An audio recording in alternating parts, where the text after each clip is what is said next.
Hey guys, welcome back to our channel. If you would like to get some short notes from YouTube using ChatGPT, today's video I'm going to show you exactly how you can do it. So first thing first, you have to launch your ChatGPT and also in a new tab, launch your YouTube.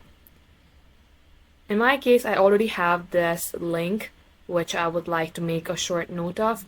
If you don't know how to copy the link, just hover your mouse and three dot icon, select share and copy the link. Now let's go ahead, paste the link in ChatGPT and type in give me a summary of this and then enter,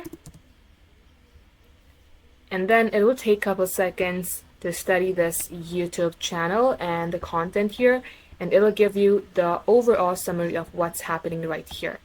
If you would like to have it in a brief manner or a quick summary, you may go ahead, type in here under ask anything, and just like so guys, you will get the answer. Thank you all for watching. We will catch up in our next upload.